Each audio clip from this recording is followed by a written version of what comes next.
Scholars at the Hebrew University in Jerusalem undertake the painstaking work of piecing together bits of ancient biblical scrolls found in a mountain cave near the Dead Sea. The so-called Damascus document, or Damascus Rule, is certainly one of the most enigmatic ancient texts ever discovered. Who really wrote it? And what hidden narrative does it convey? All speculation aside, there is much to learn from the Damascus Rule about the organization of the sect, whatever their composition. Of course, we zoom in on the teacher of righteousness himself. There is certainly great adoration lavished upon the illustrious teacher by the ancient Hebrew text. He must have been adored to the point of being worshipped by his loyal flock, and his personal magnetism appeared sufficient to imprint a new vision and identity on the desert congregation. Again and again, we have to stress that these scrolls were not written in a vacuum. They reflect real geopolitical events taking place all around. History tells us that the Judean leader known as Jonathan the Hasmonean, or the Maccabee, and sometimes identified as the wicked priest, was kidnapped by a devious Syrian general named Tryphon.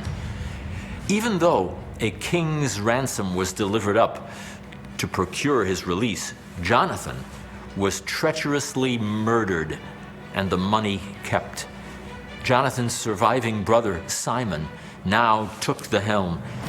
The body was returned to the town of Modi'in, where his father Mattathias had first begun the Maccabean revolt. There in Modi'in, a beautiful monument was erected in his honor. The Damascus Rule seems to allude to these events, citing Deuteronomy 32:33. Chamat taninim yenam verosh patanim achzar. The Dead Sea text comments, Rosh haptanim hu rosh malachei Yavan, haba'al la'asot bahem nakama. The description in the scrolls fits the renegade Syrian general Tryphon, who saw to it that Jonathan the Hasmonean, assuming him to be the one who slew the beloved teacher, received his just deserts. But what about the leadership of the sect after the passing or murder of the teacher of righteousness? We are told that the mantle of authority is taken up by one known as the Mevaker, generally translated as the bursar or overseer of the community. The overseer builds his own authority on that of the teacher. וזה סרח המבקר למחנה, ישכיל את הרבים במעשה אל, ויבינם בגבורות פלאו, ויספר לפניהם נהיות עולם בפרטיה, וירחם עליהם כאב לבניו. The overseer believes that while the teacher has gone away for now, the time is coming when he shall return in the form of the priestly Messiah, the anointed one of Israel. It isn't reincarnation per se that the overseer teaches, but he strongly believes that the spirit of the teacher will live on, and that the priestly Messiah of the end of days will express the essence of the teacher's life and character. This form of what we might call reincarnation seems to have gained popularity in the folklore of the people of Israel. And just as many in Israel imagine that Elijah will be reincarnated, so to speak, as the forerunner of the Messiah, the Dead Sea sect seems to have believed that the teacher of righteousness will someday return in the form of the priestly Messiah. In the meantime, the organization of the sect was obviously central to their survival. If those who identify the sect as Essene are correct, Then we can supplement the clues from the scrolls with the writings of Josephus, who describes communities of Essenes being linked together by an elaborate system of couriers and emissaries, apostles of sorts. They would presumably travel the dusty roads of Roman Judea, bearing messages, both written and verbal, and teaching from one sectarian center to the next. Special stores of supplies and foodstuffs would be laid up for these traveling apostles so that they had no need to carry money or other provisions with them. Whenever they would enter a town, they would simply seek out those of the sectarian persuasion who were obliged to house and feed them. Josephus puts it like this: "They have no one certain city, but many of them dwell in every city.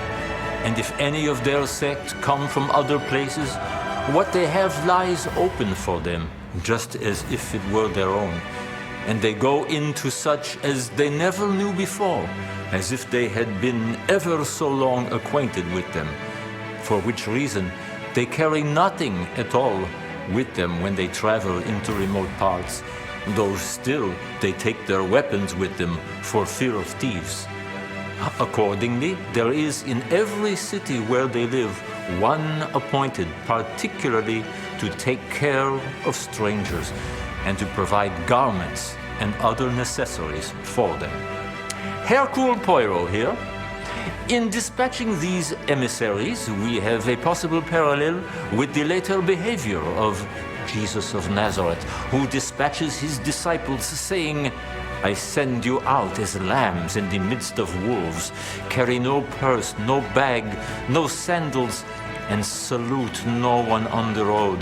Whatever house you enter, first say, 'Peace be to this house.' And if a son of peace is there, your peace shall rest upon him. But if not, it shall return to you. And remain in the same house, eating and drinking what they provide. For the laborer deserves his wages." Luke 10:3-7. Could Jesus, as a Jewish sage with his own sectarian movement, have been copying the techniques used by the Essenes in establishing their communities across Judea? Remember, history never develops in a vacuum, and even Jesus of Nazareth behaved according to the expectations of his day and time. There certainly seems to have been a distinction between those who dwelt at Qumran and those scattered elsewhere across the land of Israel. The sectarians at the Qumran headquarters seem to have been sworn to a higher level of piety than the rest of the sect, especially in regard to the peculiar demand to remain celibate, a state which was anathema to the rest of Jewry. Interestingly, the community rule makes no mention of wives or family or children, but the Damascus rule indeed does. Perhaps some members of the sect decided to marry to help repopulate their number. One stern passage from the Damascus rule reads, "V'im machanot yeshvu keserech haaretz, ולקחו נשים והולידו בנים והתהלכו על פי התורה וכמשפט הייסורים כסרך התורה." This correlates well with the following testimony from Josephus regarding the Essenes. "There is another order of Essenes who agree with the rest as to their way of living, but differ from them in the point of marriage, as thinking that by not marrying, they cut off the principal part of human life."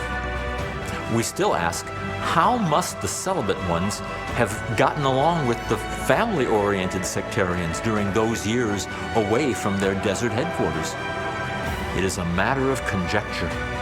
In any case, the heart of the Damascus rule has to do more than anything with laws and ordinances.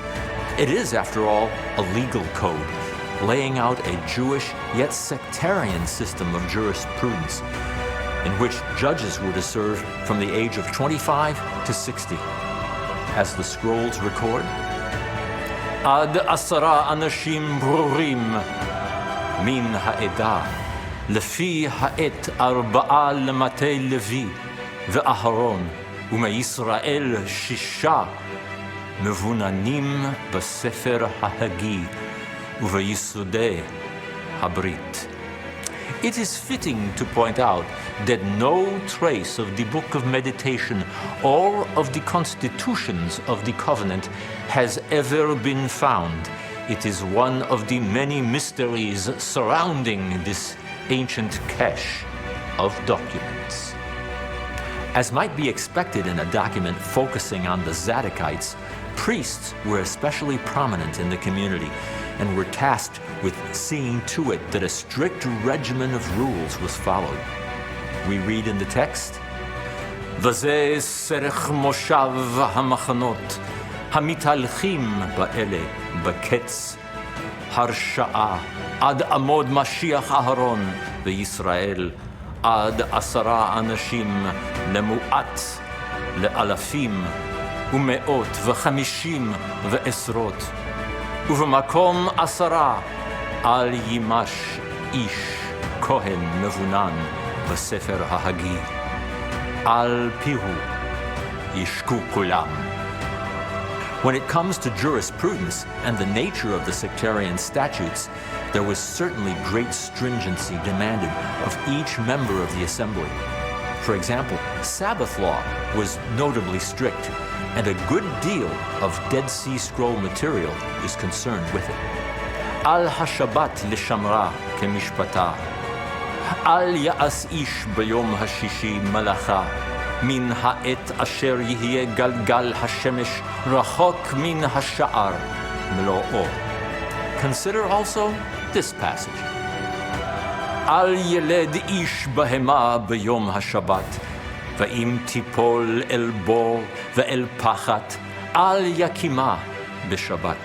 The sectarians appear to have been so strict and inflexible that they are quite prepared to allow an animal to suffer rather than to do work on the Sabbath day by hauling it out. Compare this with the saying attributed to Jesus of Nazareth, which of you, having a son or an ox that has fallen into a well, will not immediately pull him out on a Sabbath day? Luke 14:5. People commonly assume that Jesus had some sort of vendetta against his own religion, Judaism, and that he constantly accused its practitioners, the Pharisees, of being overly concerned with petty matters of law and legal interpretation and lacking in compassion and love. But Jesus' foes here are not the Pharisees. In fact, he agrees with the Pharisees on this issue and many others. A modicum of textual sleuthing reveals that the Pharisees had a special law called pikuach nefesh, the saving of a life. This law maintains that the most important value in Judaism is life, and that saving or preserving life supersedes every other law commanded by Moses. Even the holiest day of the year, the Day of Atonement, Yom Kippur, must be set aside if a life is in danger. Therefore, the Pharisees ruled that an animal must be rescued from a pit in order to save its life even on the Sabbath day. Another important aspect of Jewish law has to do with the taking of oaths. When the second of the 10 Commandments says that one must not take the name of the Lord in vain, it is referring to swearing an oath by the God of Israel. Clearly, oath-taking was an important aspect of life in ancient Israel. But the Dead Sea sect was so stringent that it forbade employing the divine name at all in an oath. One was not even to swear by the first 2 letters of God's name, Aleph and Lamed, or by the first 2 letters of the Hebrew word for Lord, Aleph and Dalet. Lo yishba v'gam ba'alef v'lamed v'gam ba'alef v'dalet ki im shvuat habanim ba'elot habrit. This in turn reminds us of what Josephus wrote about the Essenes. They are eminent for fidelity and are the ministers of peace. And whatsoever they say also is firmer than an oath. But swearing is avoided by them, and they esteem it worse than perjury, for they say that he who cannot be believed without swearing by God is already condemned. And we are reminded of the words attributed to Jesus. Again, you have heard that it was said, you shall not swear falsely, but shall perform your oaths to the Lord. But I say to you, do not swear at all, but let your yes be yes and your no, no. Matthew 5:33 and 34 and 37. The same stringency is echoed in multiple matters relating to jurisprudence, given that many violations of Torah law, including Sabbath breaking, were considered capital crimes, which had to be reported to the overseer. Kol davar asher yim'al ish b'Torah, v'ra'a re'ehu, v'hu echad, im davar mavet hu, v'yadi'ehu le'enav, b'hochiach, Not surprisingly, holiness is a matter of great emphasis across the Dead Sea Scrolls, and a special level of sanctity is attached to the city of Jerusalem. Al yishkav ish im isha ba'ir hamikdash, letameh et ir hamikdash b'nidatam. The text goes on to make reference to a satanic figure called Belial or Blial, meaning without value or worthless. Elsewhere in the scrolls, Belial is identified as the angel of darkness and as the leader of the sons of darkness. Here we read, Kol ish asher yimshalu bo ruchot Belial udvar sarah kamishpat ha'ov ha'yadoni yishafet. Cursed is Belial for his contentious purpose, and accursed for his reprehensible rule. And cursed are all the spirits of his lot for their wicked purpose.